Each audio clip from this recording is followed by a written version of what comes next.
রাহুল বন্দ্যোপাধ্যায়ের মৃত্যুর ঘটনায় এফআইআর, এবার নোটিশ পাঠাতে চলেছে ওড়িশা পুলিশ। আমি আরো বিস্তারিত এই নিয়ে জানবো, সরাসরি নিউজ রুম থেকে আমাদের প্রতিনিধি অতনু হালদার রয়েছেন। অতনু, কি খবর পাচ্ছ? তদন্ত এখন কোন পথে? দেখো, রাহুল বন্দ্যোপাধ্যায়ের মৃত্যুতে তার স্ত্রী প্রিয়াঙ্কা যে অভিযোগ করেছিলেন, সেই অভিযোগের ভিত্তিতে উড়িষ্যা পুলিশ ইতিমধ্যেই কেস স্টার্ট করেছে। মূলত 3টে সেকশনে এই মামলা শুরু করা হয়েছে। বিএনএস এর এখানে 106-এর 1 ধারা, 240 ধারা এবং 3-এর 5 ধারা। কি আছে তাতে? একটাতে আছে গাফিলতিতে মৃত্যু, এবং অন্যটাতে কি আছে যে মিথ্যে বয়ান, এবং আরেকটা হচ্ছে সম্মিলিত অপরাধ। এই 3টে ধারায় মামলা শুরু করা হয়েছে। কাদের বিরুদ্ধে এই মামলা শুরু করা হয়েছে? এই মামলা শুরু করা হয়েছে প্রযোজক সংস্থা ম্যাজিক মোমেন্টসের 5 জনের বিরুদ্ধে। এই 5 জনের মধ্যে কে কে রয়েছেন? এই 5 জনের মধ্যে রয়েছেন শৈবাল ব্যানার্জি, লীনা গঙ্গোপাধ্যায়, এই 2 জন, এবং একই সঙ্গে রয়েছেন সুভাশিস মণ্ডল, এবং তার সঙ্গে আরও 2 জন রয়েছেন। তারা হচ্ছেন শান্তনু নন্দী এবং চন্দ্রশেখর চক্রবর্তী। এই যে ম্যাজিক মোমেন্টসের যে 5 জন, তাদের বিরুদ্ধে এই এফআইআর করা হয়েছে, এবং এই এফআইআর করে পুলিশ তার সেই এফআইআরের তদন্ত করছে। কারণ এখানে মূল অভিযোগটা কি? প্রিয়াঙ্কার মূল অভিযোগটা যেটা তিনি উড়িষ্যার তালসারি থানায় করেছেন, সেখানে তিনি মূল অভিযোগটা যেটা নিয়ে এসছেন যে এই মৃত্যুর জন্য পুরোপুরি এই প্রযোজনা সংস্থা দায়ী। কেন এই প্রযোজনা সংস্থা দায়ী? তার কারণ, তার অভিযোগ হচ্ছে যে এই প্রযোজনা সংস্থা বিনা অনুমতিতে ওই তালসারির ওই জায়গায় শুটিং করছিল। যে জায়গায় শুটিংটা হচ্ছিল সেই জায়গাটা শুটিংয়ের উপযুক্ত নয়, এবং সেখানে শুটিং করার জন্য কোনো সেফটি সিকিউরিটি নেওয়া হয়নি।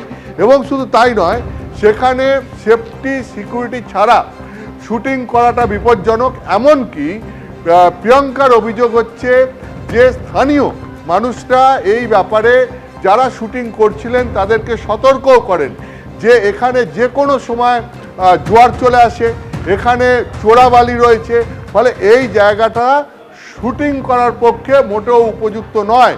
ওই জায়গায় সাধারণত কেউ সমুদ্রে নামেন না, কিন্তু সেখানেই সমুদ্রে নেমে শুটিংয়ের কাজ চলছিল। কিন্তু এই স্থানীয়রা সতর্ক করার পরেও ওই শুটিং ইউনিটের কেউ তাদের কথায় কর্ণপাত করেনি, এবং সেখানেই শুটিং চালিয়ে যাচ্ছিল। তাহলে কেন, কি পরিস্থিতিতে সেখানে এই বিপজ্জনক অবস্থার মধ্যে রাহুল বন্দ্যোপাধ্যায়কে এই শুটিং চলাকালীন ফেলে দেওয়া হলো? কেন সেখানে এই শুটিংয়ের দায়িত্বে যারা ছিলেন, অর্থাৎ প্রযোজনা সংস্থার দায়িত্বে যারা ছিলেন, কেন তারা আগে থেকে সতর্ক হলেন না? কেন তারা এই ঝুঁকি নিতে গেলেন, যাতে শেষ পর্যন্ত রাহুলের মৃত্যু পর্যন্ত হয়ে গেল? ফলে এই ঘটনার পুরো তদন্ত চেয়েছেন তিনি, চেয়েছেন প্রকৃত সত্য উদ্ঘাটিত হোক, এবং সেই মতোই উড়িষ্যা পুলিশ গোটা বিষয়টার তদন্ত শুরু করেছে। ইতিমধ্যেই উড়িষ্যা পুলিশ বেশ কয়েকজনের বয়ান রেকর্ড করেছে। যে হোটেলে গিয়ে তারা ছিলেন সেই হোটেল মালিকের বয়ান রেকর্ড করেছে। উড়িষ্যা পুলিশ একই সঙ্গে ওই হোটেলে কে কে ওই শুটিং ইউনিটের সঙ্গে এসছিলেন, কারা কারা হাজির ছিলেন ওই দিনকে, ওই সময় কে কখন হোটেলে ঢুকেছেন, কে কখন বেরিয়েছেন, সমস্ত তথ্য সংগ্রহ করে নিয়ে গেছে। স্থানীয় বাসিন্দাদের সঙ্গে কথা বলেছে, স্থানীয় বাসিন্দারা কে কী দেখেছেন সেই সংক্রান্ত তথ্য তারা সংগ্রহ করেছে।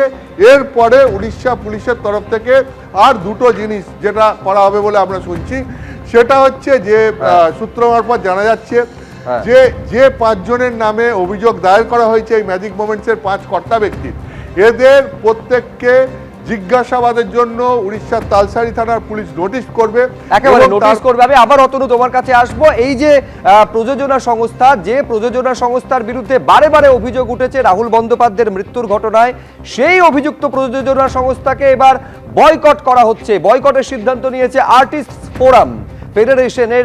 ম্যাজিক মোমেন্টস প্রোডাকশন হাউসের সঙ্গে কোনো কাজ নয়।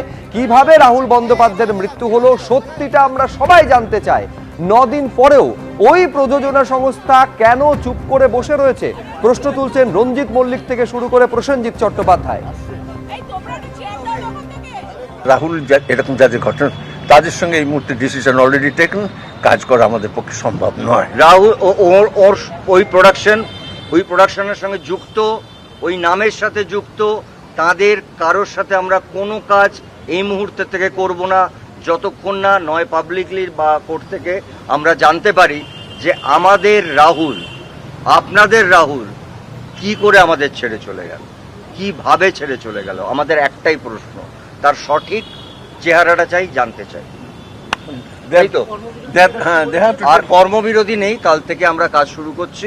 ওই আবার বলছি, টেলিভিশন বলি, ফিল্ম বলি, সব কিছুতেই কাজ শুরু হবে। আমরা ভেতরে এতক্ষণ আলোচনা করে সবাইকে বলা হয়েছে, সবার কাজ শুরু হবে ওই একটা সংগঠন ম্যাজিক মোমেন্ট এবং ওই নামগুলোর সঙ্গে যারা যুক্ত তাদের সবার সঙ্গে সেটা আমরা জানিয়ে দেবো যে এটার সঙ্গে আরো অন্য কোনো কোম্পানি আছে কিনা। ট্রুথটা যাতে বেরোয় সেটা হ্যাঁ, আমরা সত্যটা জানতে চাই, ঘটনাটা জানতে চাই। আমাদের কোনো লড়াই নেই কারোর সাথে, কোনো ঝগড়া নেই কারোর সাথে, সত্যটা কিন্তু জানা আমাদের পরিবারের একটি ছেলে চলে গেল এইভাবে, যেখানে 8 থেকে 9 দিন আমরা অপেক্ষা করেছি। লিগালি যা স্টেপ নেবার সেটা আর্টিস্ট ফোরাম নিয়েছে, সেটা পরিবার, কারণ প্রিয়াঙ্কা আমাদের পরিবারের একজন সদস্য, রাহুলও ছিল। কিন্তু তার পরবর্তীকালে আমাদের তো একটা নিজস্ব জায়গা আছে, এটা আমাদের জায়গা, পুরো পরিবার মিলে ঠিক করেছে আমরা ওই পরিবারের মানুষগুলোর সাথে কাজ করব না যারা আমাদের পরিবারের একটা ঘরের ছেলেকে নিয়ে গেছে। তাদের বলতে হবে, পাবলিকলি বলতে হবে, এবং ফাইনালি প্রিয়াঙ্কাকে বলতে হবে হ্যাঁ এটা আমি মানলাম। আসি আবহাওয়ার খবরে।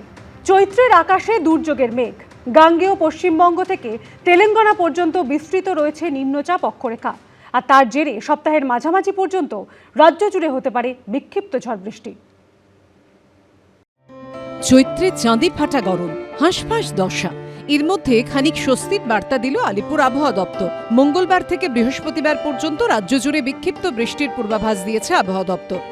6 এবং 7, 8 এবং 9 পর্যন্ত, 9 সকাল পর্যন্ত বজ্রবিদ্যুৎ সহ বৃষ্টিপাতের প্রভাব আমাদের রাজ্যের বিভিন্ন জেলাতে থাকবে। তার মধ্যে আগামী 24 ঘন্টায় যেটা বলা হয়েছে তাতে পুরুলিয়া, বাঁকুড়া, ঝাড়গ্রাম, পূর্ব পশ্চিম মেদিনীপুর, হাওড়া এইসব জেলাতে বজ্রবিদ্যুৎ সহ বৃষ্টিপাত, তার সঙ্গে দমকা হাওয়া 50 থেকে 60 কিলোমিটার পর্যন্ত যাওয়ার সম্ভাবনা রয়েছে। পশ্চিমী ঝঞ্ঝা, সেই সঙ্গে গাঙ্গেয় পশ্চিমবঙ্গ থেকে তেলেঙ্গানা পর্যন্ত বিস্তৃত রয়েছে নিম্নচাপ অক্ষরেখা। এর জেরেই সপ্তাহের মাঝামাঝি পর্যন্ত বৃষ্টির সম্ভাবনা তৈরি হয়েছে।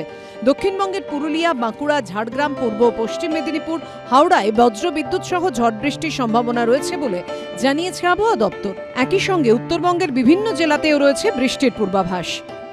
আগামীকালও আমাদের বজ্রবিদ্যুৎ সহ বৃষ্টিপাতের সম্ভাবনা রয়েছে, তবে আগামীকাল দমকা হওয়ার প্রভাবটা কম থাকতে পারে। সেক্ষেত্রে অনেক জায়গাতে হালকা থেকে মাঝারি বৃষ্টিপাত, বজ্রপাত সহ পুরুলিয়া, পূর্ব পশ্চিম বর্ধমান, বীরভূম, মুর্শিদাবাদ, নদিয়া, উত্তর 24 পরগনা এসব জেলাতে এবং বাকি জেলাতে 30 থেকে 40। উত্তরবঙ্গের ক্ষেত্রে উপরের 5টা জেলা দার্জিলিং, কালিম্পং, জলপাইগুড়ি, আলিপুরদুয়ার, কোচবিহার 40 থেকে 50 কিলোমিটার পর্যন্ত, বাকি জেলাতে 30 থেকে 40 কিলোমিটার পর্যন্ত দমকা হাওয়া সহ বজ্রবিদ্যুৎ সহ বৃষ্টিপাতের সম্ভাবনা রয়েছে। দক্ষিণবঙ্গের বিভিন্ন জেলায় কয়েক ডিগ্রি নামতে পারে তাপমাত্রা। সব মিলিয়ে চৈত্রের শেষ বেলায় দিন কয়েক কালবৈশাখীর আমেজ। অরিত্রিক ভট্টাচার্য রিপোর্ট, এবিপি আনন্দ, কলকাতা। এবিপি আনন্দ, এগিয়ে থাকে, এগিয়ে রাখে।